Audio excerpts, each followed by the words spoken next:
안녕하세요. 디더브라이 처치 석구정 목사입니다. 하루하루가 목소리가 점점 처지고 늙어감에 대한 그 무엇이 조금씩 느껴집니다.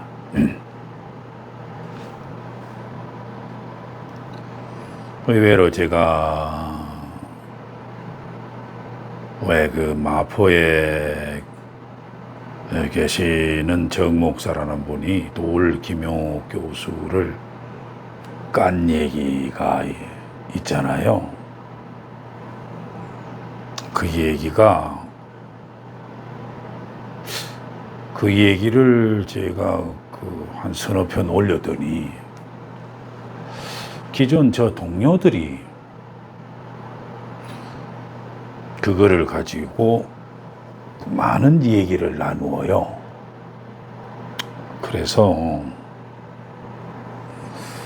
어차피 그럴 바에는 우리 동료들도 한 번씩 이 얘기 주제화를 한번 해볼 겸 해서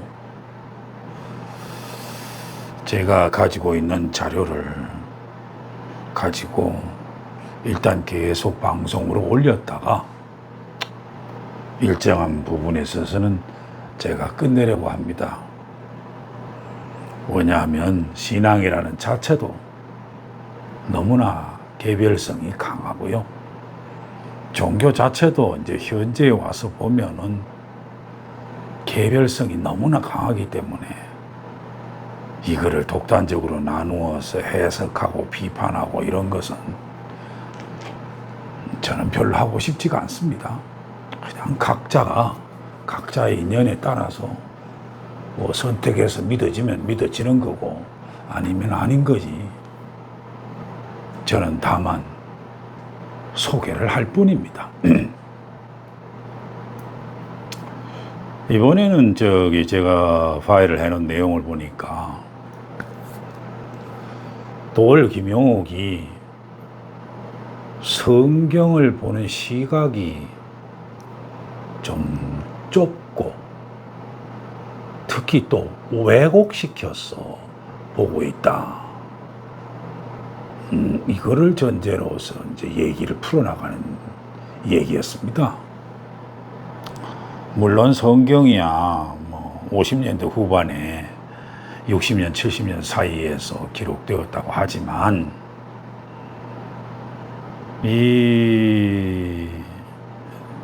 이 마포의 정 목사는 우리 흔히 목사들의 신학교에서 흔히 나오는 이야기죠. 그 성경에서 예저기 전까지는 아마 그 사도들 이하 수많은 그 목격자들이 의해서 구전되어지고 간정되어지고 왔는데 그거를 이제 기록을 이제 서서 이제 기록을 한 후에는 상당한 기간 동안에 로마에서 죽음, 즉 순교를 하는 사건들이 많이 있지 않습니까? 그런데 도울 김용옥은 이와 같은 구전과 또 순교 이러한 사건들을 다 무시해버리고 딱 그 기록되어 있는 문자 그것만 딱 보고 소위 말해서 조작을 했다.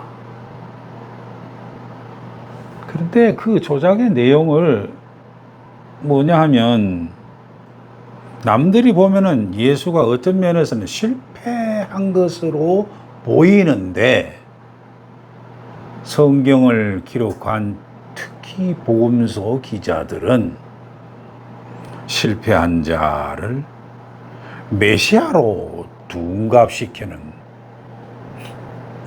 어떻게 하면 아주 위대하다? 이 반대는 뭐죠?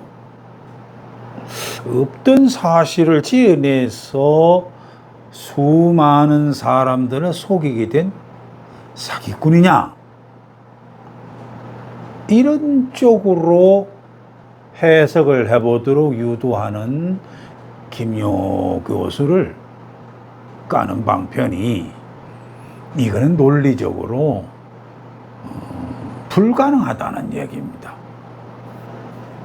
그것은 또 이제 이론적으로 얘기를 해서 역사상 어떤 거짓말쟁이가 자기가 한 거짓말을 위해서 평생 고생하고 목숨같이 바치느냐, 이렇게 이해된다는 쪽으로 자기 얘기를 강변하고 있죠.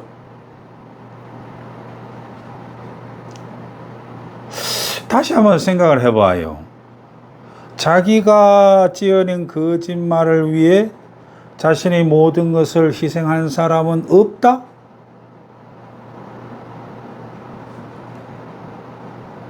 글쎄요. 이렇게 된다면은, 김용옥은 한마디로 얘기를 한다면은, 설교자 논리로 보면은 기독교 본질이 희생과 헌신이라 그 얘기를 하는데, 이거를 김용옥 교수는 이해를 못한다?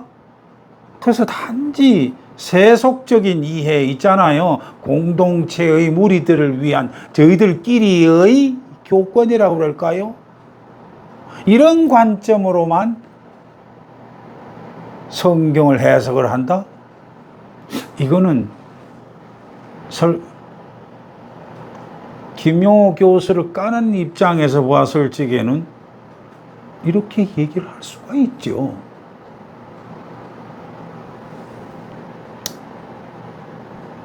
그런데 제가 이렇게 이거를 한편 제3자적으로 나와서 이거를 나는 어떻게 생각하고 있는가라고 보면,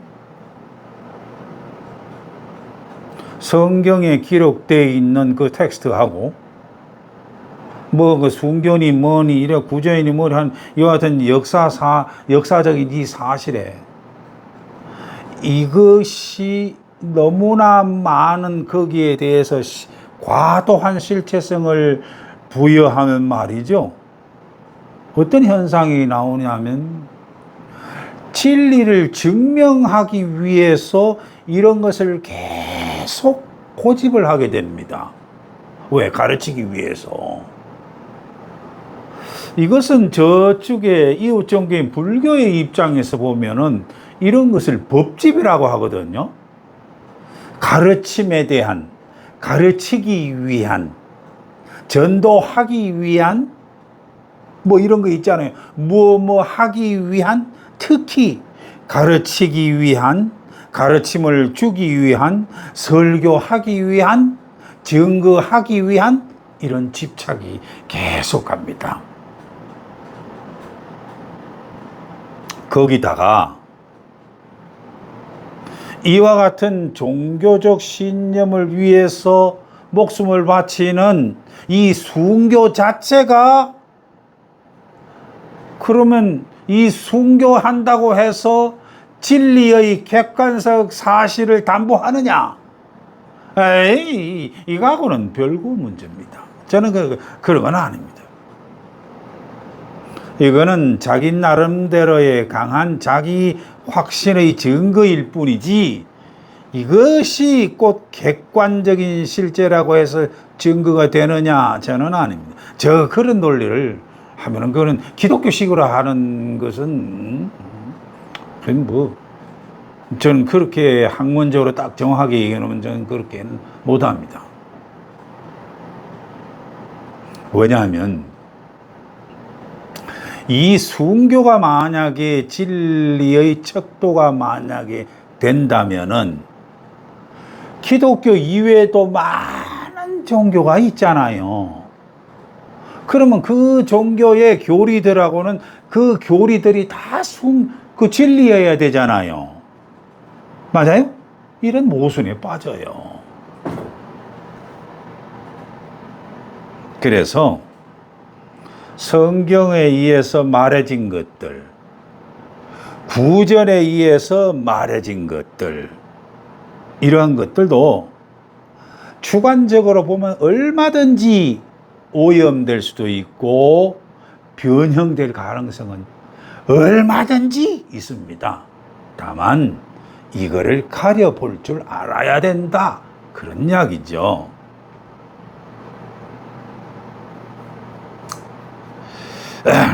제가 봤을 때는 설교자가 그렇게 기독교적에서 흔히 나올 수 있는 그 얘기를 하는 거는요, 제가 봤을 때 왜 그 단체를 하다 보면은, 지도자를 중심으로 해서 단체 생활을 하다 보면은 드러나잖아요. 요새 현대 이단 사이비성 기독교 단체를 더하죠.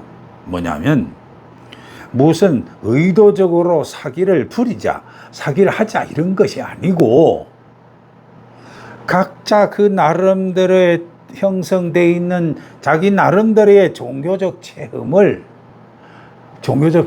쭉 뭐 집단적으로 쌓이고 만들고 이렇게 하다 보면은 그 집단 자체 속에서의 형성되어 있는, 뭐 투영되어 있는 그 집단성 자체에서 나오는 뭔가는 투사된 그 내용이다. 이래서 이단 사이비들이 보면 자기 나름대로의 좀 특이한 그 무엇이 자꾸 드러내잖아요.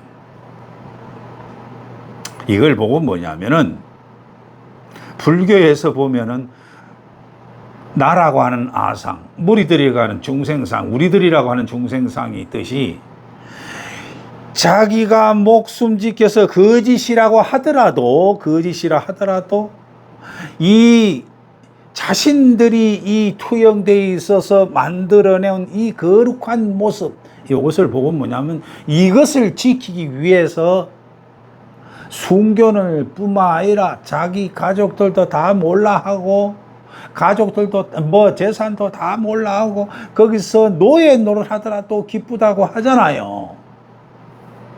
얼마든지 이렇게 할 수 있는 형상이 나옵니다. 우리 현 세대에서 그거 볼 수 있잖아요. 그 다음에 이참에 제가 하나 더 생각해야 될 것은, 내가 얼마 전에 그 목사님으로부터 아유, 아직도 안 죽고 살아있네요, 그랬더니 저는 농담이 아니라 건강을 제대로 지켜야죠, 이 논리인데, 오래간만에 인사를 했으니까. 근데 이제는 뭐 죽으면 뭐 바라야죠, 영생이 바로 있는데, 이 얘기를 해요.